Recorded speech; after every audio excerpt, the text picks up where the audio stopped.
நம்ம எல்லாருடைய லைஃப்லயுமே எவ்வளவோ பேர் வருவாங்க போவாங்க. நம்ம ஜெயிச்சிட்டோன்னு வைங்களேன், நம்மள தலையில தூக்கி வச்சு கொண்டாடுவாங்க. இதே நம்ம தோத்துட்டோன்னு வைங்களேன், எனக்கு அப்பவே தெரியும் இவனால இதெல்லாம் முடியாது, இதுக்கெல்லாம் இவ சரிப்பட்டு வர மாட்டான் அப்படின்ட்டு எந்த அளவுக்கு நெகட்டிவா பேச முடியுமோ அந்த அளவுக்கு நெகட்டிவா பேசுவாங்க. ஆனா நம்ம தோத்தே போனா கூட நம்ம மேல இருக்கக்கூடிய நம்பிக்கைய தோக்க விடாத ஒரே ஜீவன் யாரு தெரியுமா? அது அம்மான்னு சொல்லக்கூடிய அந்த தேவதை தான். அம்மான்னு சொன்னாலே நம்ம மைண்டுக்கு ஞாபகம் வர ஒரு வார்த்தை என்ன தெரியுமா? தியாகம், அதாவது சாக்ரிஃபைஸ்.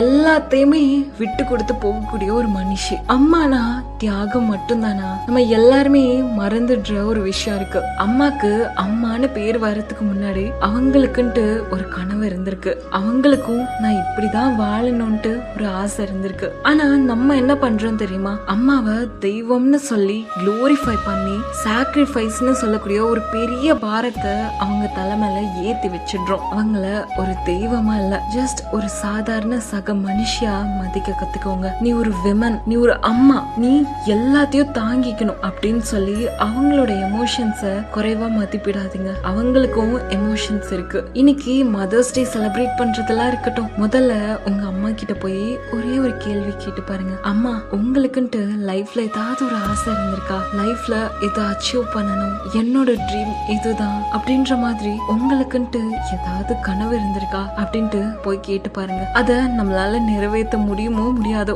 அதெல்லாம் அதுக்கு அடுத்துதான். ஆனா அட்லீஸ்ட் இந்த கேள்வியாவது போய் கேட்டு பாருங்க. அனைத்து தாய்மார்களுக்கும் தாய் ஸ்தானத்தில் இருக்கிறவர்களுக்கும் இனிய அன்னையர் தின வாழ்த்துக்கள்.